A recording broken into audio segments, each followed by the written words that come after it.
Good evening. I'd like to welcome you all to our Voices of Myanmar presentation here at Ripon College, hosted by the Center for Diversity and Inclusion and the Center for Politics and the People. My name is Paul Jeffries, and I'm the Associate Professor and Chair of the Philosophy and Religion Department, and will be moderating and hosting our conversation this evening.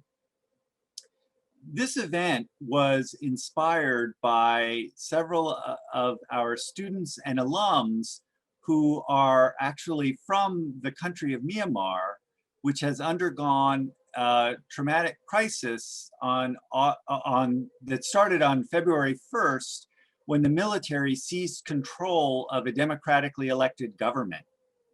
Tonight, we're hoping to share a little bit about what is going on in the country. And to help us with that process, we have a series of panelists and statements that have been written by alums from Ripon College, students and alums from Ripon College, some of whom are actually in the country of Myanmar, others of which are here in the United States. The way we will proceed this evening, I will be leading us through a series of conversations. We have two special panelists. One is a student here at Ripon College.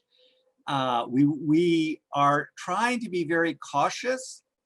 Students who are participating in the event this evening, as well as those who have submitted statements, we're not going to identify them other than by where they are, what year they graduated, because we want to be cautious about their safety of themselves as well as their family and friends who are living in Myanmar. We also are going to have a panelist.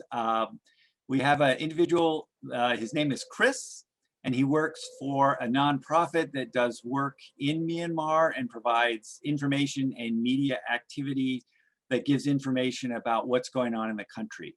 And he will help give us some background. I am assisted in the co-hosting by Professor Emeriti Brian Smith of the Religion Department and Maria Mendoza Batista from our Center for Diversity and Inclusion. So that gives a little bit about what our background is and how we'll proceed. What I'd like to do is we're going to start, the key person who helped catalyze this event was a student who is our current student who's from Myanmar. And she's going to share with us a little bit about her experience. And we're going to have a little bit of question and answer time with me and her. So anyway, I'd like to welcome our student. And I thought I'd ask the first question, before we start talking about the current situation, would you please share with us a little bit about how you got to Ripon from Myanmar? Okay, so I'm from Yangon, Myanmar. So it's a big city and there's a lot of noise pollution and light pollution. So I was finding a small town or community that I can just live like quietly for me. And I found Ripon College and it's been a pleasure staying here. There isn't much noise and it's the whole community know each other. It's very friendly. Great. Well, we're certainly glad to have you. Would you share with us a little bit about what your experience was when you first heard of the military crisis and the military coup that took over in the beginning of February? What was that experience like for you? It was the night of January, so it wasn't February 1st here yet.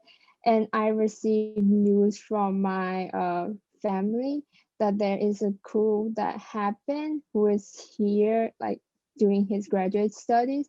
So I tried to contact my family and my relatives to see if it's real or if it's just like a news like going around.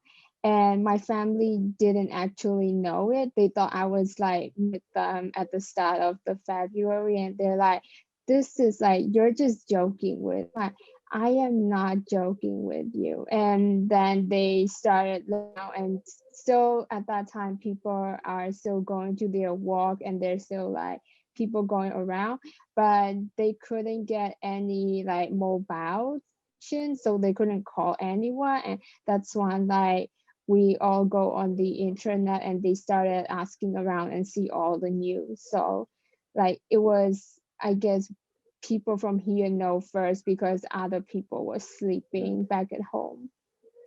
That's interesting. Could you share a little bit about how your experience with using social media as a way to get information about what was going on within the country? It sounded like you had networks of people here within the United States. Could you share a little bit about how that process evolved and emerged? So we all of like people from Myanmar use Facebook a lot, and it is like our news source regarding to other places. So United States, everyone kind of use Twitter, I think. So then we started like spreading news in Facebook for our own community, but we wanted Twitter to make like the tweets trending and get the news spread around using the hashtag. And I found like a lot of new community, like creating new community or like new community just being created in the span of these 3 months. So it's a little bit difficult to find out which is a really credible page or a community to get my news.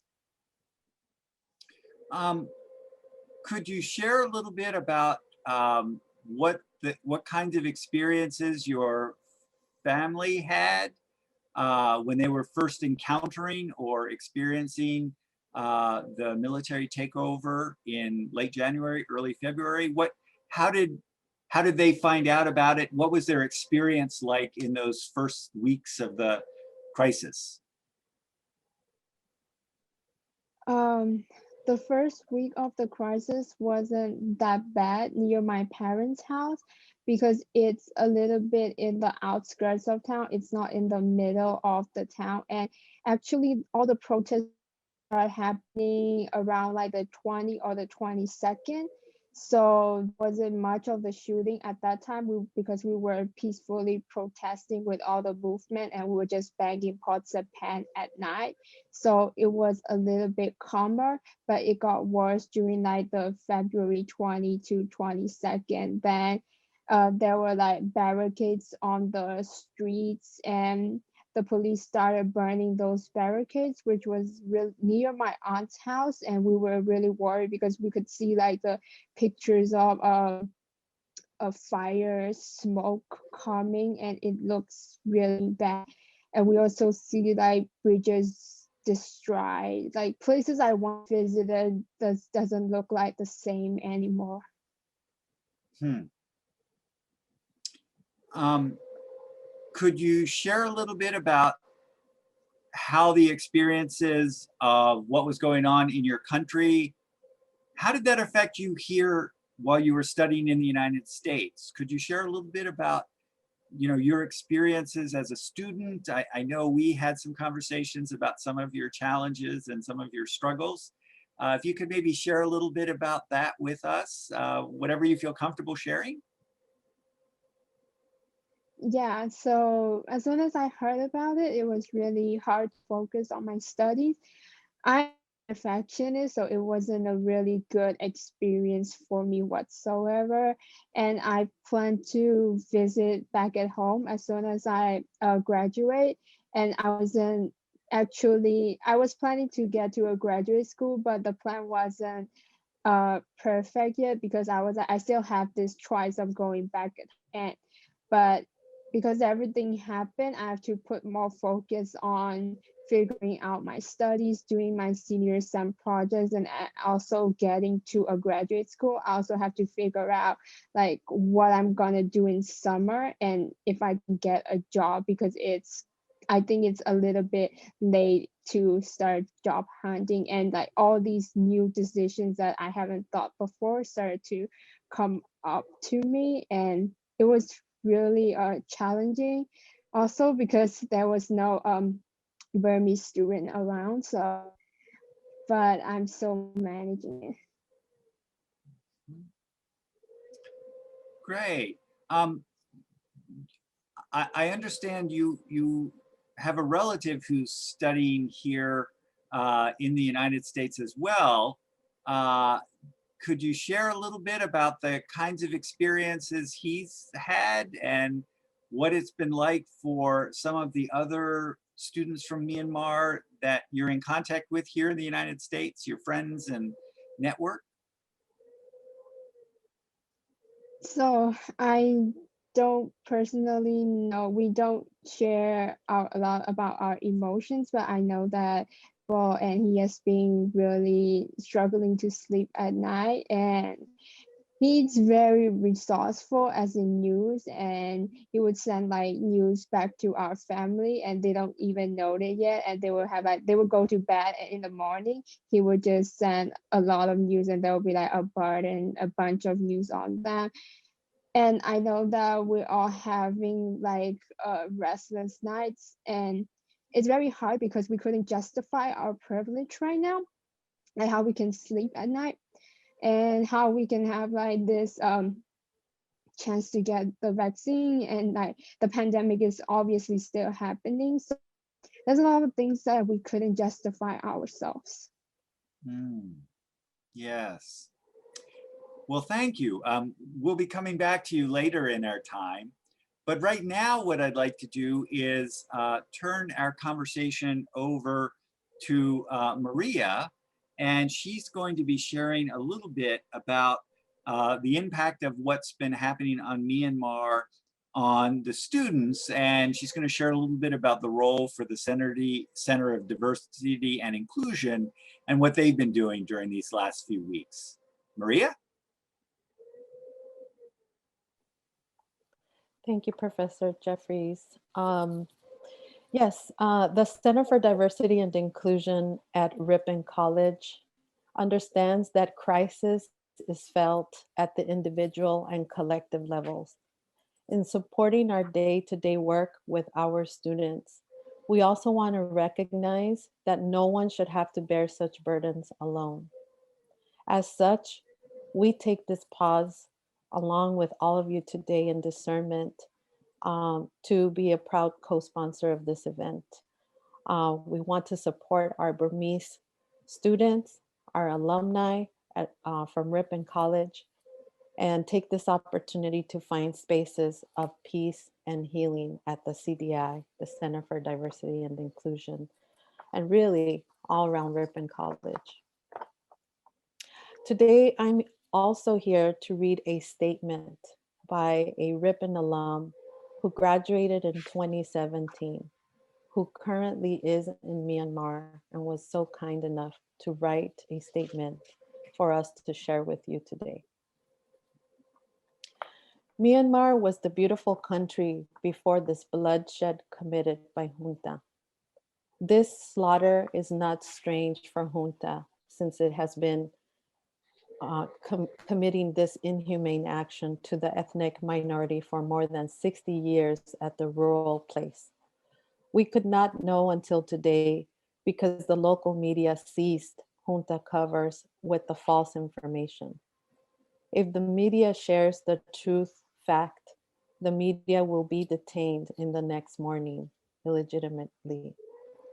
I would say our mother, Daw Aung San Suu Kyi, and her leadership team opens our eyes and ears to see the reality through every possible channel: social media, education, the economy, etc., within 5 years. Since we have this opportunity, Generation X, Y, and especially Z, cannot accept the military coup happened on February 1st, 2021. On the ground, innocent civilians and protesters were headshot by a sniper.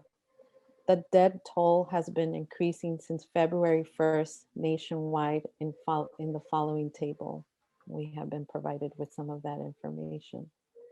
In Myanmar, soldiers and police officers assumed to be under the usage of drugs are shooting the people randomly. Recently, a lady who commuted for work at one of the international banks was shot in the head for no reason. There is no safety and law for the unarmed civilians to buy food, and we have no one to ask for help but watch and accept what they do to us. Moreover, they captured the people with the list at nighttime, and the next morning they called family members to take their bodies to their military base. The body was tortured and not even able to be recognized.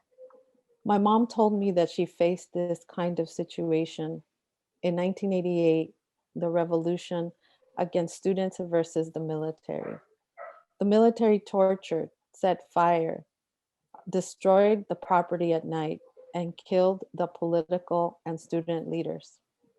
Once our parents' generation suffered and were overwhelmed with fear, some of them omit us to speak out or get involved in the current tragedy.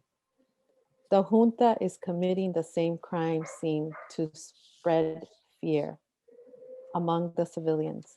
However, Generation Z, young people, they are brave and firm belief that we prevail and receive the priceless democracy.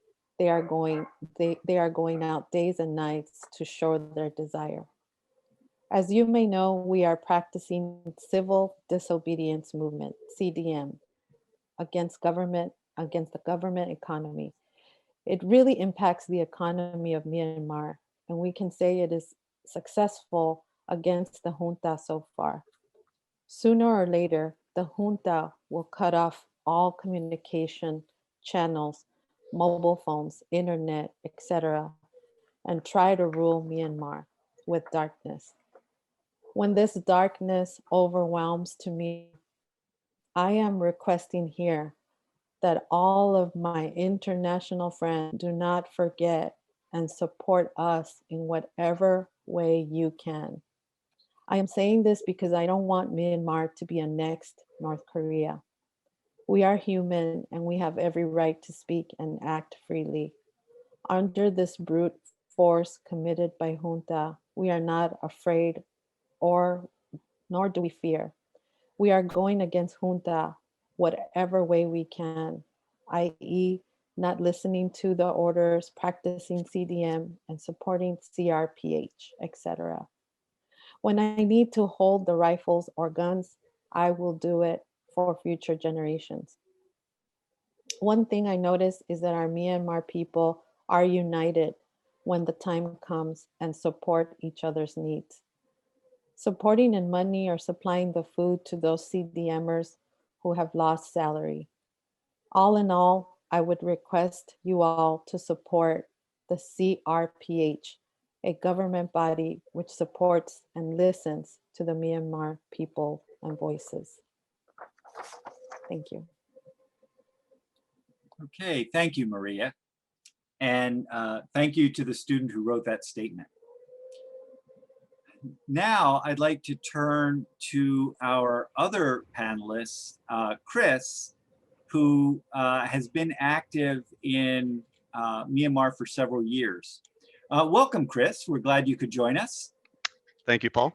I thought I would start with the question, how did you first become involved in Myanmar? And how long has your contact been with people in the country? Yeah, that's a good question. I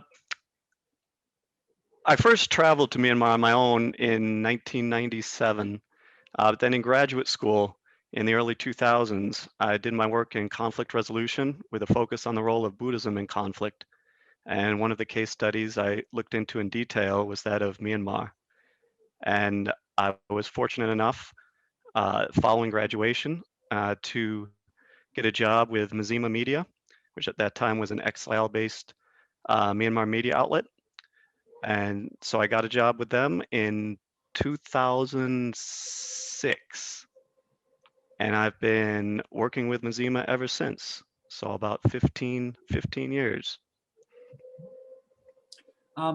What kinds of activities has Mazima been involved in most recently? How has the activity affected their sort of day-to-day operation now? Yeah, so it's the coup has completely transformed Mazima over the last 2 months. As of January 31st, we were the third largest independent Myanmar media group. And we were, in April of 2012, we became the first Myanmar exile-based media group to relocate and formally register in Myanmar. So for almost 10 years, we had been working in Myanmar as a legal entity. Some weeks after the coup, we were officially deregistered. And as a result, we've really reverted back to where we were in, say, 2007, 2008, at the time of the Saffron Revolution and Cyclone Nargis. We have our reporters and citizen journalists working inside Myanmar, obviously not in a public capacity and not with big fancy equipment anymore. And then we have our remote headquarters that we now use to download and upload files, videos, stories about what is happening. But it's very much been a turn back the clock. And from being an exile media group for 14 years, and then a legal entity for almost 10 years, now we're back to enemy of the state. So full circle. A very sad trajectory. So certainly for those who have been involved with Mazima from the get-go, the amount of time and energy they've spent. Yes. Yes. Could you share what prompted the military to launch the February 1st coup? Yes, well, the short answer is no one outside of the very small internal clique of the Tatmadaw probably knows the answer to that question. There's been much speculation that it was the personal ambition of the senior general, and there might be something to that, though my inclination is that it's also institutional in nature. They had always championed a disciplined democracy, and quite simply, I feel like they felt the discipline was going out of the democracy. And while it might seem counterintuitive, given the entrenched nature of the Tatmadaw in pretty much all aspects of Myanmar society, there was also a growing insecurity on their part that they were losing control over the political trajectory of the country. And you could see some clues in this. In late 2018, there was the announcement that the General Administration Department was going to move from military to civilian oversight. And that's a township level governmental mechanism. And so there was concern that that was one indication that there was going to be a growing decentralization of national governance. And then you had throughout really the tenure of the NLD-led governance, consistent criticism by the military that they would not convene the National Defense and Security Council, which in theory is a quite powerful body that was to drive policy discourse. And during the preceding administration of President Thein Sein, that body would meet pretty much every 2 weeks on the dot to discuss policy. And that the NDSC was never convened a single time throughout the tenure of the NLD government. And I just have a quote here from a Tatmadaw spokesperson to that effect. that there must be regular assessments of the current situation, regular discussion, consultation, and decision making. So you can see where the military was feeling like they were being sidelined. And critically, the NDSC is a majority military body. So that would have been a very strong forum for the military to voice their policy direction for the country. And then finally, you had the November elections last year, which saw the USDP, the Union Solidarity and Development Party, which would be the preferred civilian party of the military, just perform horribly. And the NLD performed superbly.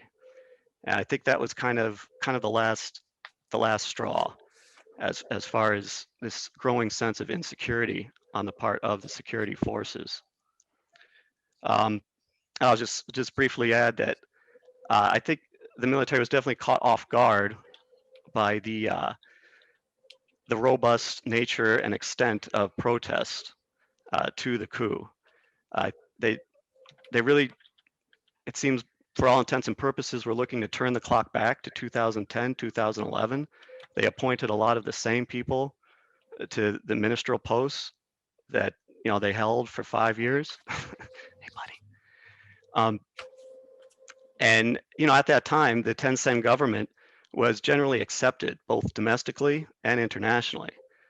So you can kind of see what maybe the upper echelons of the Tatmadaw were thinking, that well, this group seemed to be accepted before, things were going well. We'll let's go back, take two, and change what's not been gone well. Specifically, the involvement of Aung San Suu Kyi and the National League for Democracy. But what the military failed to calculate was just how much the Myanmar body politic had changed in the 10 years of openness and reform.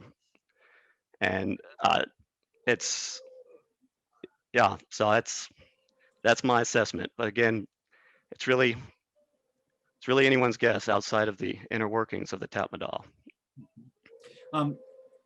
Chris, could you explain what the Tatmadaw is? Some people may not be familiar with that term. It's the military armed forces, and then as with any armed forces around the world, there are different branches. There's Army, Air Force, Navy, Coast Guard. Yeah, Tatmadaw is just the military, the Myanmar military armed forces. Could you share a little bit about the sort of history and background of some of the ethnic dimensions of the conflict that has been at work within Myanmar over the years that have led to some of the kinds of difficulties that are going on right now? Well, I mean, sadly, the story of modern Myanmar is one of civil war. Pretty much at the birth of the country, like almost more than 70 years ago now, civil war broke out almost the very moment the independence of the country was announced. So there's always been a civil war dynamic to the country's politics.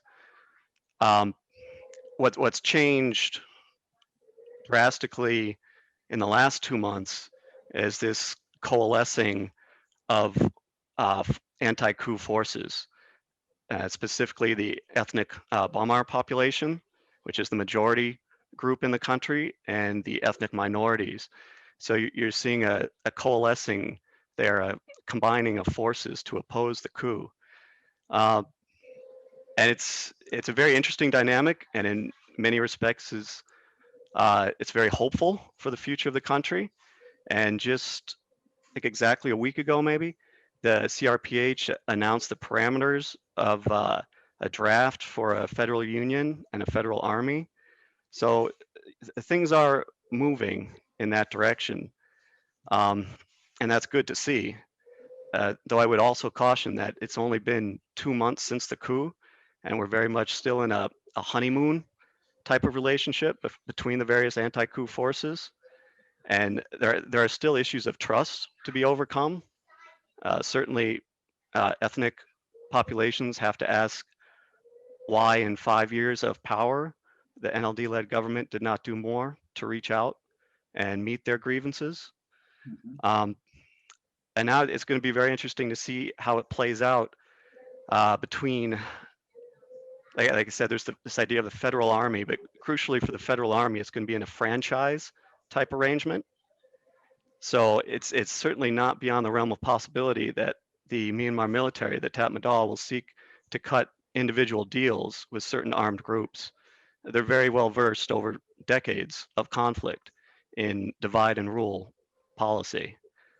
So and there are, some ethnic armed groups are all in anti-coup. Others are likely to sit the whole thing out, and then others are on the fence. Most notably, probably the Arakan army in Western Myanmar, which would be a crucial ally for the CRPH to take on board, because it would then open up another front to oppose the Myanmar military. Okay, thank you, Chris. We're gonna take a break right now and have another one of our student statements or alumni statements be read. Right now, Brian Smith is going to be sharing a statement with us. Brian, please unmute yourself. Thank you, Paul. This is a statement from a Ripon College alumna in 2016 who is now in graduate school. She writes, "Thank you for organizing and inviting me to be part of this webinar.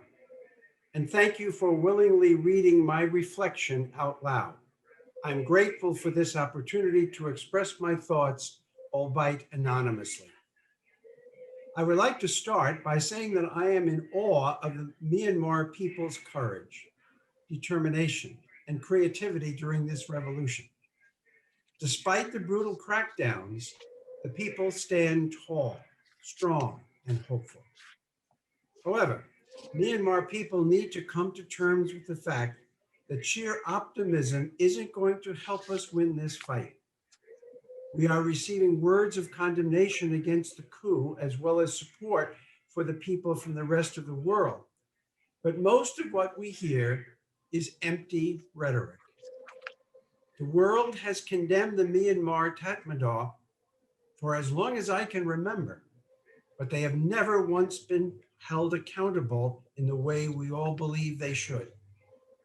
Sanctions in the past or blacklisting the members of the military didn't have much efficacy and have only driven the people further into poverty.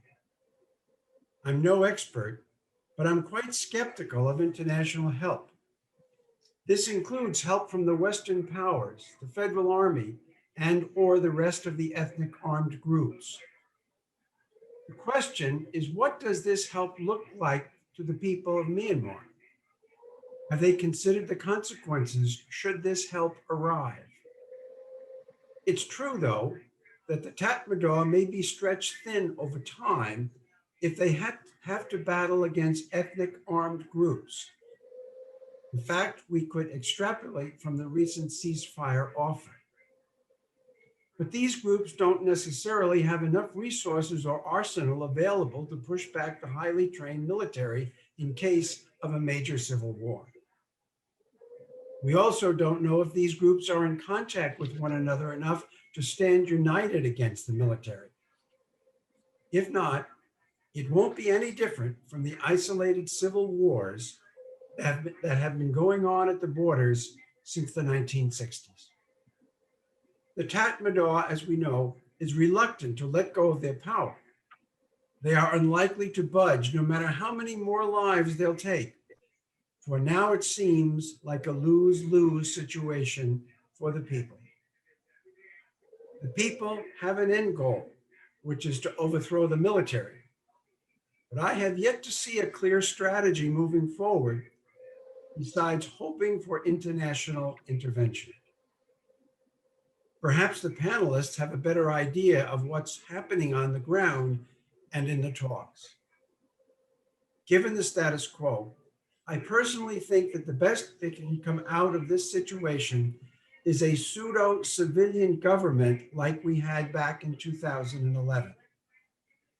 We're not sure if this is what the military wants, but I think we've gone past that point.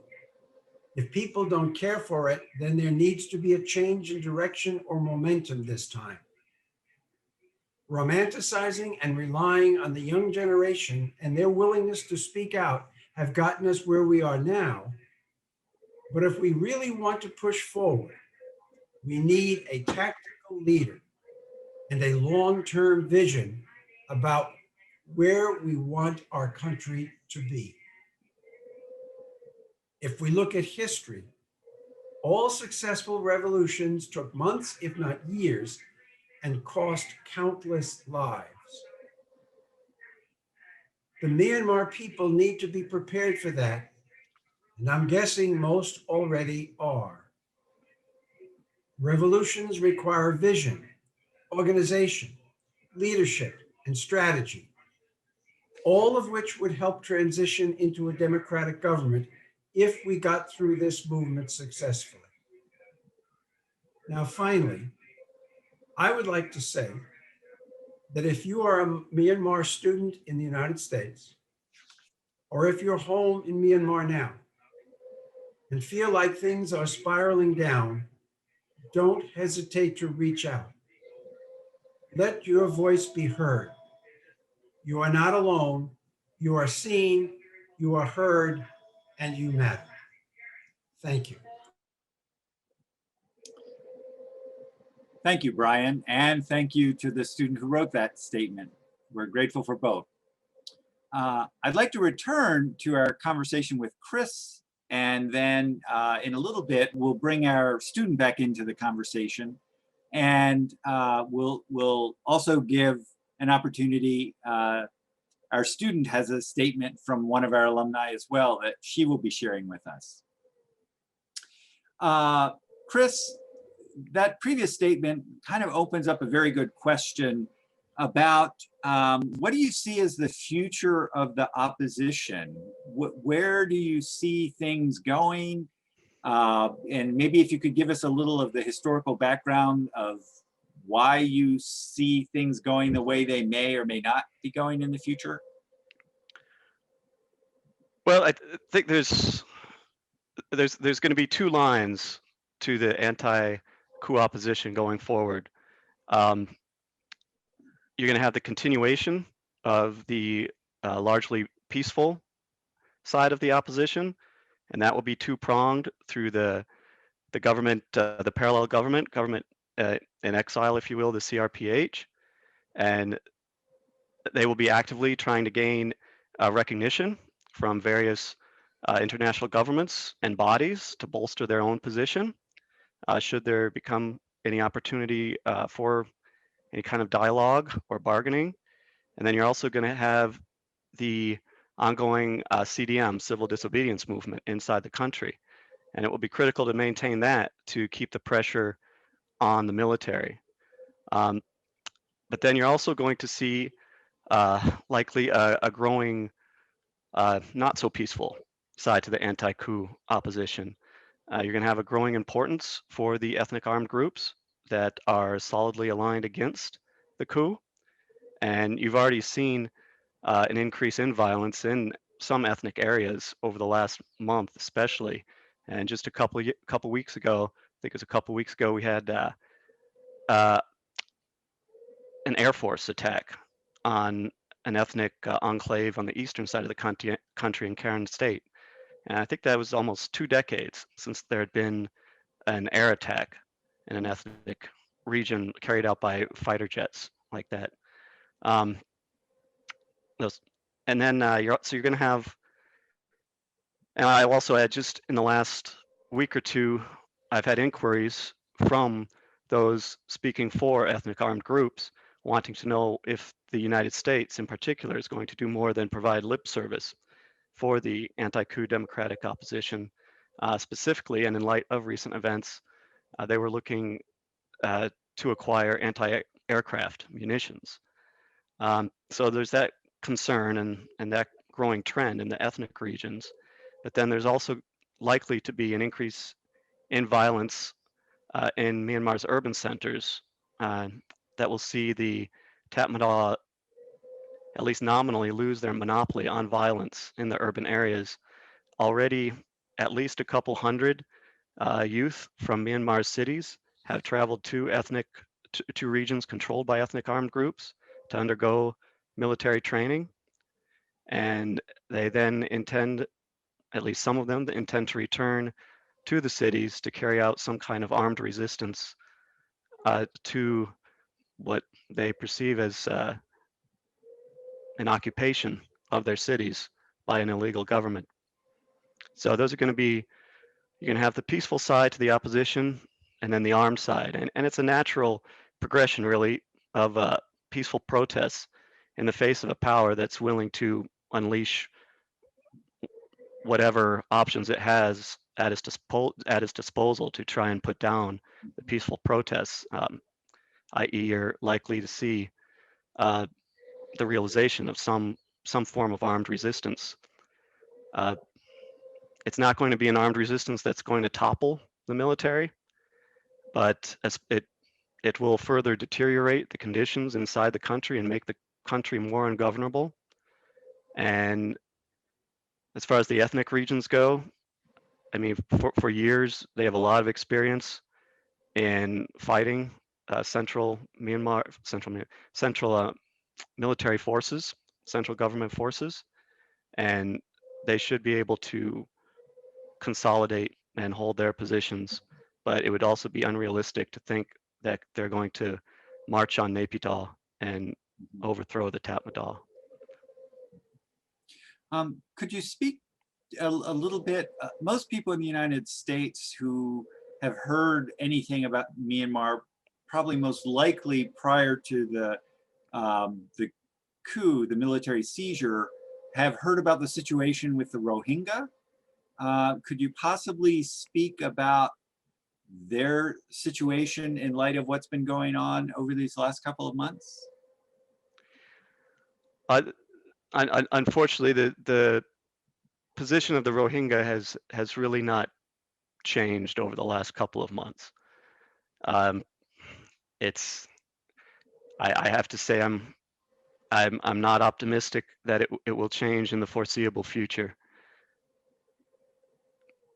Even if there were to be an overhaul of the state administrative council, the current military authorities, and the realization of a federal union, there are still obstacles within Myanmar society to the inclusion of the Rohingya, and it's compounded by the fact that they claim an area. They come from an area of Myanmar in Western Myanmar, largely Arakan State, that the large parts of the local population, the dominant ethnic populations in Arakan State, are quite hostile to the idea of a Rohingya population in the state. So it's a multi-layered issue that would take a lot of work to sort out. You're going to have the national level to sell the program of bringing the Rohingya population, repatriating them to Myanmar, but then you're also going to have to sell that to the local population. So I can't say I'm optimistic at all in the near term, but maybe down the road, opportunities will arise. Okay, thank you.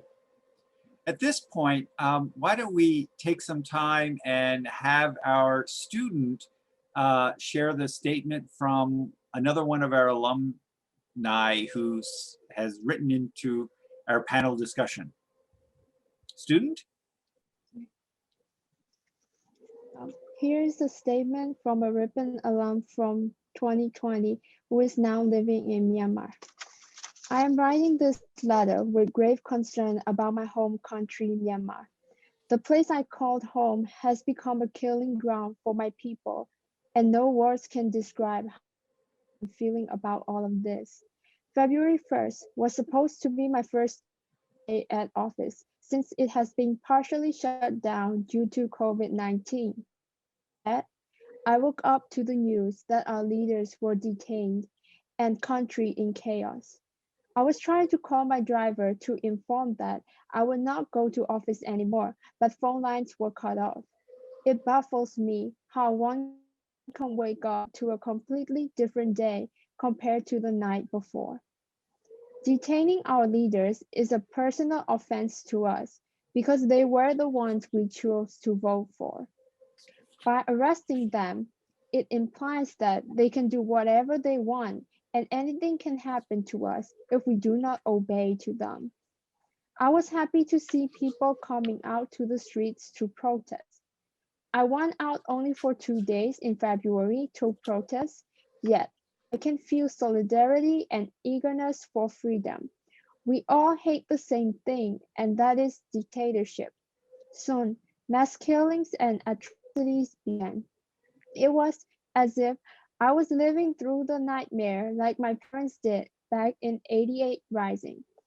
Never had I ever thought my country would be going back to square one when we tried to build up so much progress for the past 10 years. I kept seeing more deaths and injured and arbitrary arrests of protesters.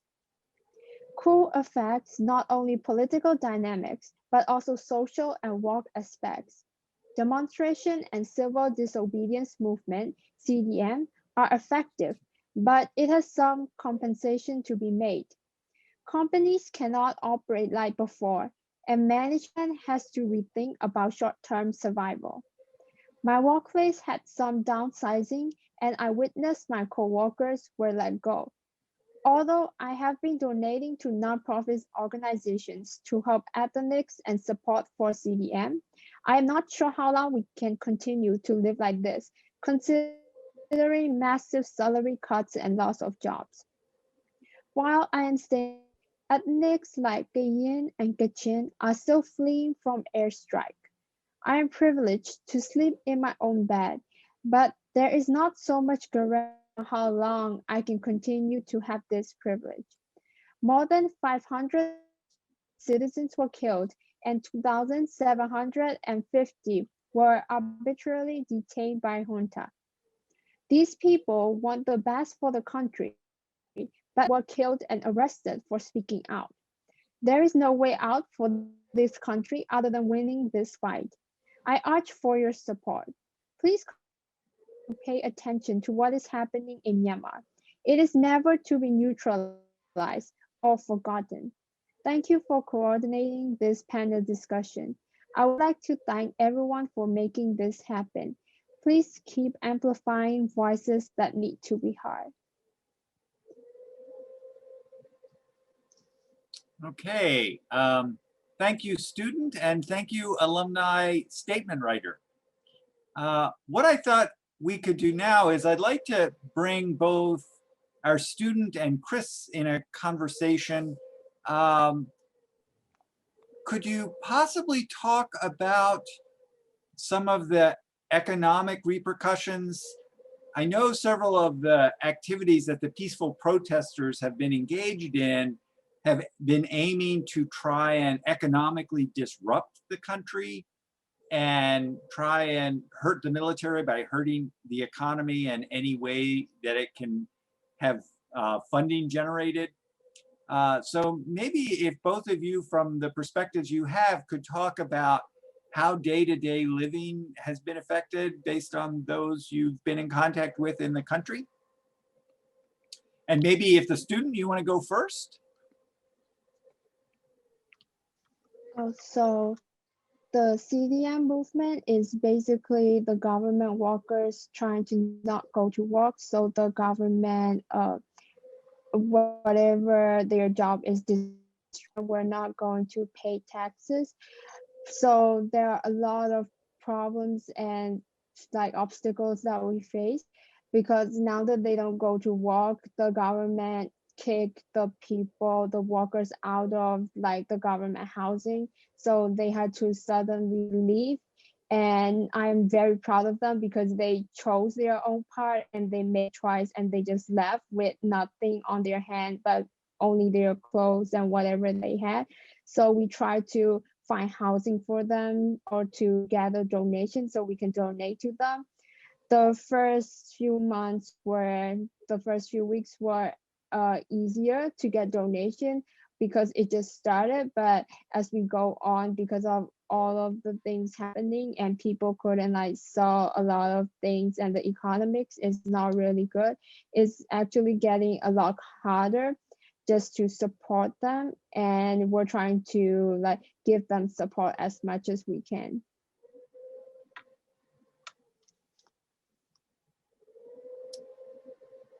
Chris, maybe your perspective, or from what you've heard, what kind of economic impact and social and cultural impact have you heard about on the ground? The biggest economic impact is the banking system is just on the verge of collapse. They're at the point where the State Administrative Council is threatening private banks to get back to work and do their jobs, otherwise they're going to be nationalized.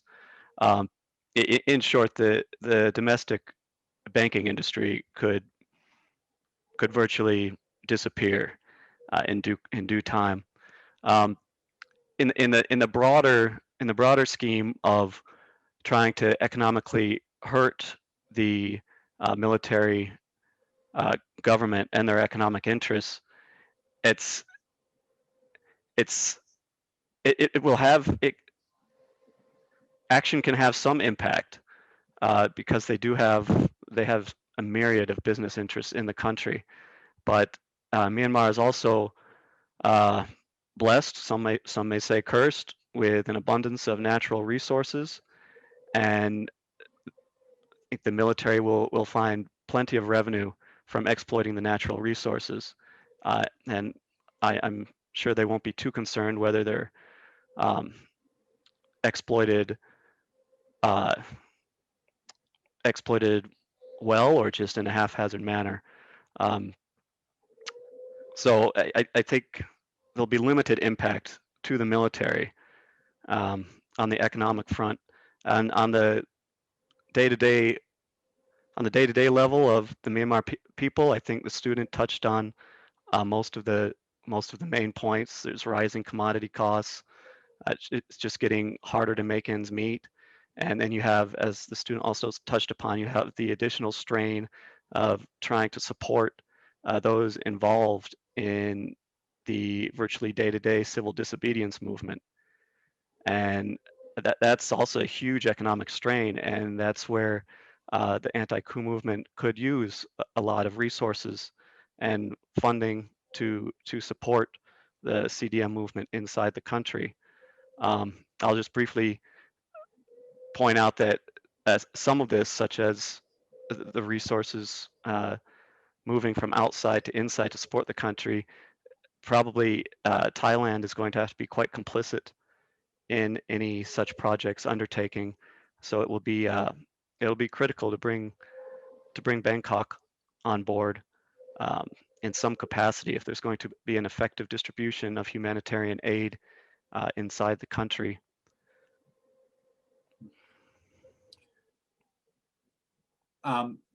Chris, could you say a little bit more about the way in which humanitarian aid has functioned, historically within Myanmar? I know we talked a little bit in some of our preparations about that process, and how things were sort of broken down once the country became democratic and are now having to be rebuilt. Okay, yeah. So, and then I think maybe the student can chime in with some thoughts on this as well. For a long time, humanitarian aid was really dominated by local NGOs and groups and civilians. There were some international and UN bodies that were able to contribute to humanitarian aid, but it was really a local undertaking for the most part. Prior to, and I'm talking about Myanmar proper, so to speak, some of the ethnic peripheral regions which were not under the full control of Yangon or Naypyidaw. Maybe you had access, you'd have international NGOs that could assist more to populations residing in the borders of Myanmar, and then also as refugees outside on the other side of the borders. But inside Myanmar is very much a local a locally driven humanitarian operation. And the apex of that could be seen in the reaction to Cyclone Nargis, which devastated a vast portion of the Delta in 2008. And the response from civilian organizations, individuals, CSOs, NGOs was incredible. And even CSOs, NGOs that didn't exist a week earlier, all of a sudden sprang into being to distribute the humanitarian needs to the people in the Delta that the then government was largely unable to provide. Maybe the student would like to add something as far as how humanitarian aid works inside the country. I don't have much information about outside the country because whenever there's need in any of the places, there are nonprofit organization inside the country or in Yangon. And some of us, like when there's like hurricanes happening in 2008 or in 2016, I think there was another hurricane, and all of the students at our school also start like receiving money. We made like paper cranes so that we can give back to people when they donate us money. So we had a lot of like those kind of emotions to help to other people. So I don't really have any information about like from other international help, but I know more about like different groups or even like people just starting, and after that finished, it kind of died down and only big organized NGOs are left. And I'll just briefly add, Paul, as well, that there used to be a massive aid industry all along the Thai-Myanmar border, but with the advent of democratic reform in 2011, much of that infrastructure was taken down, and groups that remained active largely moved inside the country wanting to support the democratic process. So now, obviously, there's a move to build that infrastructure back up. I know Thailand is, I forget how many, building X number of new refugee camps, anticipating people trying to cross over, and there'll be a need for international and local NGOs to support those populations. Okay, thank you, Chris. I'd like to now read one last alumni statement, and then we will open up our conversation to some questions and answers that we've received from our registrants and participants. This is a statement from an alumni from 2019 who is currently living within the country. Statement of a Burmese alumni from Ripon College on Myanmar coup d'etat, class of 19. First and foremost, I would like to inform you that I am from a well-privileged household, fortunate enough to have attended college here in the United States. So I may not be able to represent the whole socioeconomic and political demographics, but I will try my best to represent the people of Myanmar who are fighting for democracy using this opportunity. And I hope this would light a spark on someone to help fight against injustice. As of April, the military coup in Myanmar has been preceded for 2 months, and the military council has kept stripping away the rights of citizens. And now some might not even have an online platform to amplify their true voices on the brutality that the military forces have acted upon them, their families, and their friends. The death toll on unarmed citizens is over 600, and it has caused so much more casualties than COVID-19 would affect Myanmar in the 2-month period. I am beyond anger and disgust for the acts of injustice that continue to poke our hearts. The inability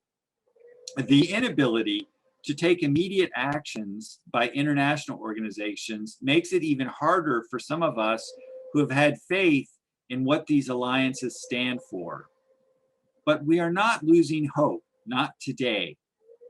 What the military council wanted from the coup is to keep our eyes shut, silence us, and filter us from the truth. But the beauty I witnessed in these days of darkness is that it had worked the opposite of their master plan. The coup is an eye-opener where we see the true colors of the military and its supporters around us. The same old power-hungry funnel system of oppression. Many had opened their eyes on the issue of the Rohingya. Many had opened their eyes on the issue of the Rohingya genocide that the military had committed war crimes back in 2017. Because of the coup, voices have become louder than ever. I have some of my friends and family members who never really shared their voices according to cultures are breaking boundaries and stating what they really believe in, democracy and federal government for Myanmar. I've also learned a valuable life lesson from the realization that if we had voiced out and stood against the war crimes that the military had committed to the ethnic minorities throughout the years, they would not be at our doorsteps today. We had let the deadly weed grow and it came back to strangle us. I hope this will be a reminder for everyone, including Ripon College students, to take possible actions on any unjust act you encounter throughout your lives, whether it is a hate crime, discriminatory act, or even your own thoughts that might be hurtful to others. Please educate yourself on it and be kind always. And I'm very grateful for what my friends and faculties from Ripon has allowed me to be in the position today to share this. I honestly don't know how exactly this revolution will end, but I know we are already winning by witnessing this many people of Myanmar united for a cause this big. In solidarity, we will prevail. Thank you to our alumni statement. Thank you to all 4 of our people who submitted statements. And now I would like to open our time for questions that Maria and Brian will be sharing with us, and will allow our student and Chris to respond. Thank you, Paul. Some of the attendees have submitted questions ahead of time when they registered. Let me read 2 of them. One is from an alumnus of the year 2017, Jordan Grunewald, and he asked the question, how can we best support you and the pro-democracy movement while we are here on stateside? And Emma Robinson of the class of 2012 has a similar question. What are the ideas for ways that US citizens can help in addition to spreading information via social media? So how would Chris and the student want to respond to that? Would you like to go first, student? No, I can go next. Okay. Yeah, they're good questions. It's honestly it's very difficult to come up with constructive ideas that are actually going to lead to concrete results inside Myanmar. There are the obvious lines of lobbying politicians to take a stronger stance against the state administration council, the military government, and I think you will see the United States do that. They've already done that to a certain degree with sanctions and arms embargoes. But I have to be honest, in my assessment and in covering Myanmar for almost 2 decades, we've been down this road before, and those measures are going to have minimal effect.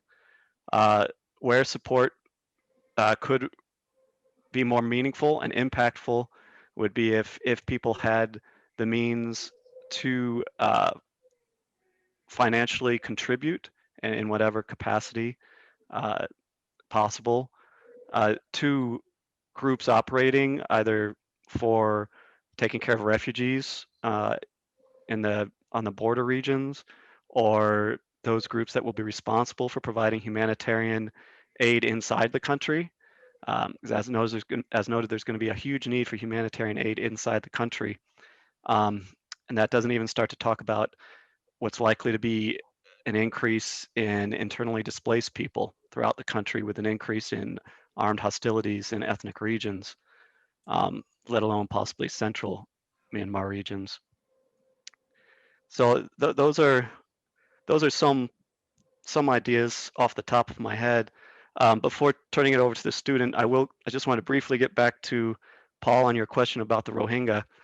On a more positive note, it's good to at least see elements within the anti-coup community referring to the Rohingya as Rohingya for while Mazima operated, and this goes for any Myanmar media outlet inside the country. It was completely forbidden. It was understood to be forbidden. You could not use the term Rohingya. That community was commonly instead referred to as Bengalis. So the idea that there's at least an increasing number of people, a larger percentage of the Myanmar population that feel they are able to use the term Rohingya and refer to that population by the term they wish to be referred to by, as opposed to what they regard as derogatory terms.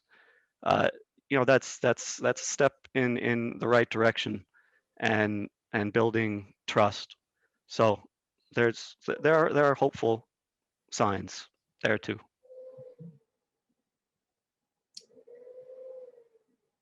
Thank you. We also have a question from Mary Jo McSwain. Is it safe for the current students attending Ripon to go home when the school year ends? And I think our student alluded to that. Student, would you like to discuss that a little bit more? Yeah, so basically we have like a statement going around that technically Generation Z are still with like one of the codes, I think. It was like 5A, and because we're supporting the Cdn movement, it will go back, and if they like catch us, then we will be going through, and somehow there's like a death penalty, which I haven't confirmed the source yet, but we know that like there are people already going around detaining a lot of people using their Facebook profile. So definitely, as a person who's talking about these things, I don't think it will be safe or a wise decision for me to go back at this rate.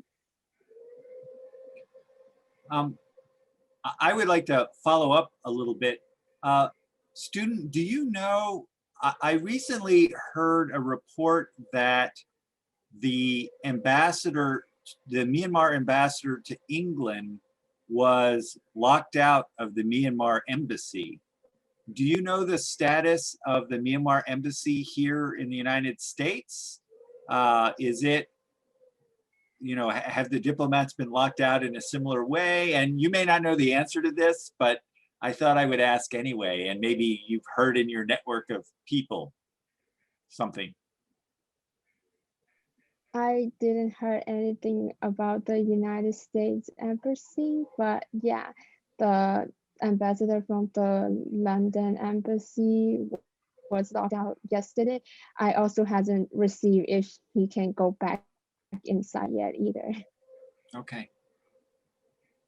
I have a question from one of our attendees, Professor Martin Farrell, retired professor of politics and government, asked Chris this question. Do you think, Chris, that concerted economic sanctions could suffice to get the military to return to the barracks? If not, what else can be done bilaterally or multilaterally? And I would like to add to that, Chris, that one thing that has not been discussed is the link to the Russians. My understanding is that Russia is a major support of the Tatmadaw in Myanmar. And this makes it very difficult because they provide military support. And even if multilateral sanctions are imposed, I would imagine the Russians are going to stand firm in defending the military.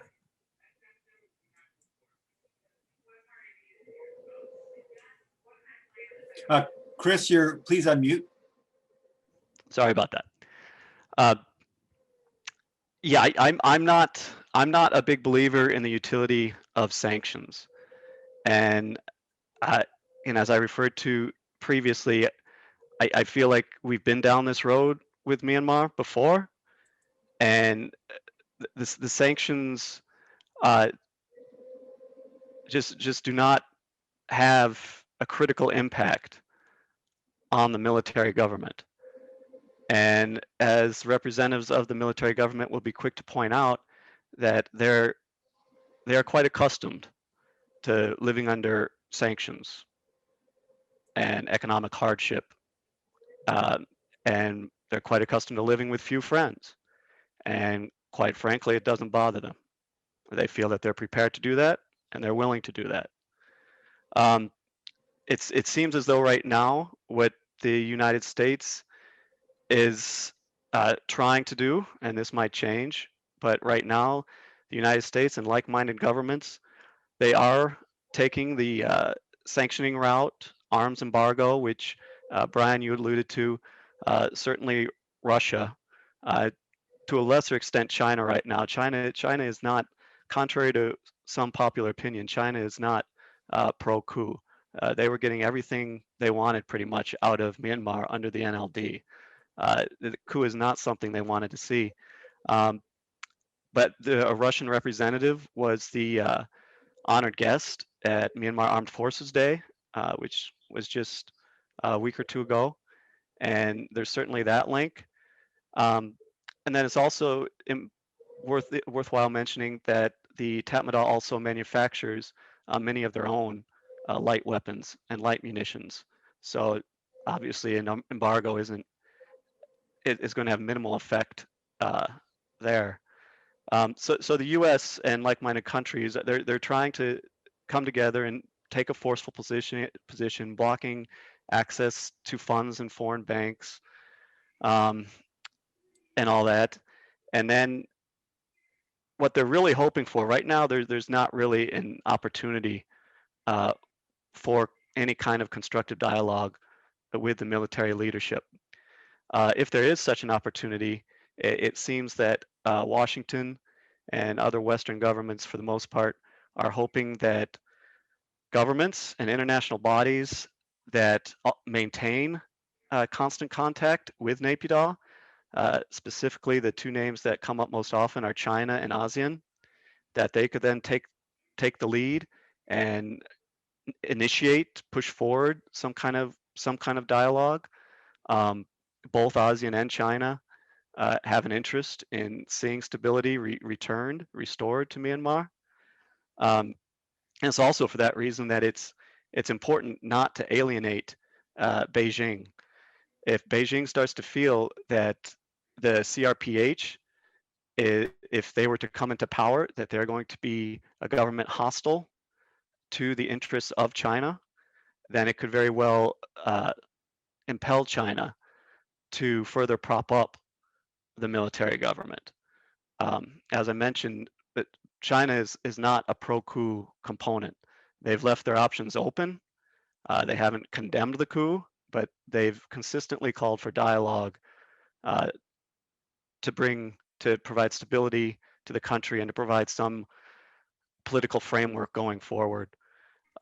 So those are some, from the bilateral aspect, you have a country such as China that could play a critical role multilaterally. You have a consortium such as ASEAN, which might not have a good historical track record for acting as such, but they could play a role. But yeah, and sanctions, I think they're going to have limited effect on the actual leadership, and as targeted as they are, they are going to have some negative effect on the people of Myanmar. Thank you, Chris. Our time is really coming close to an end. So before we end, we wanted to give you an opportunity to see some resources that the panelists have put together. Maria has put it up on the screen, and we're going to send this out after the webinar to all those who have attended. Chris and student, would you make a comment about this resource sheet, 3-page sheet that the attendees are going to receive?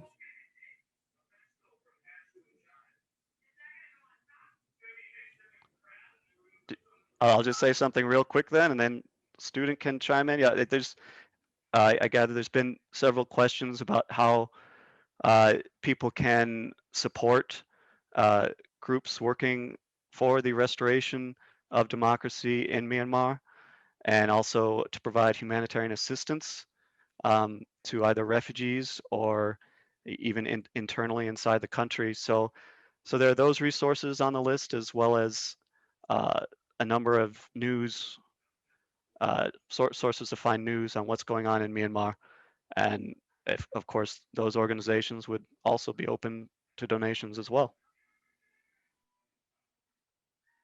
Yeah, and some of the links are for social media, so Facebook and Twitter specifically, then you can just follow and get important like news update.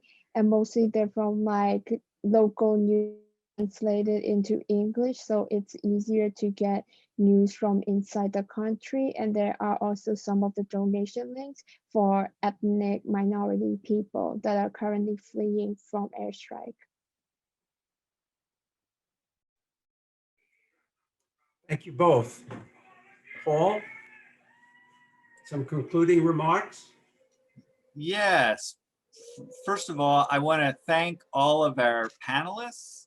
I'd like to thank our student and Chris in particular for all the work they put into helping us begin to understand the background and be able to share with us some of their experiences with the uprising and the crisis in Myanmar. I'd like to thank Brian and Maria for their help in putting all this together.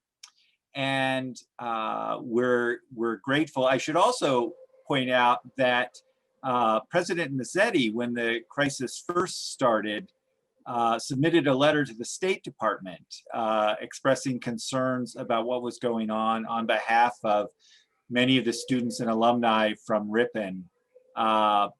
One of the reasons we're particularly concerned here at Ripon is over the last 10 years, we've had more graduates from Myanmar than any other international country in the global perspective. So we have a very sizable number of students from the country of Myanmar.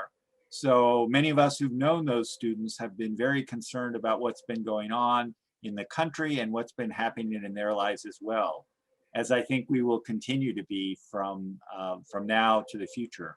We hope that there's a way to find some sort of solution to bring back a democratically elected government, but we know that is going to be a long task. Again, we'd like to thank all the people who joined us, all our participants. We hope this has been helpful. We're not sure, we're exploring the possibility of having a recording made available of this, and we'll inform you about that down the road. But again, thanks to everyone who joined us, and thanks to our panelists. And we're hoping for the return of a peaceful and democratic Myanmar. Thank you and good evening. One final announcement. I'm sorry, Brian wants to do another announcement too. The final event of the semester by the Center for Politics and the People will be hosted by the Student Advisory Board of the Center, and it will take place next Wednesday evening, April 14th at 6:30 p.m., a webinar, and it will be an intercollegiate discussion by students from Ripon College, the University of Wisconsin-Oshkosh, University of Wisconsin-Green Bay, and Lawrence University. And the topic for the discussion by these students will be Public Policy and College Students, a student-led discussion. So we hope you all can tune in next Wednesday night. Maria, would you please end for us by showing again that beautiful slide presentation that you've put together with images that Ruth Jeffries has provided to us, and you have put together beautifully with music.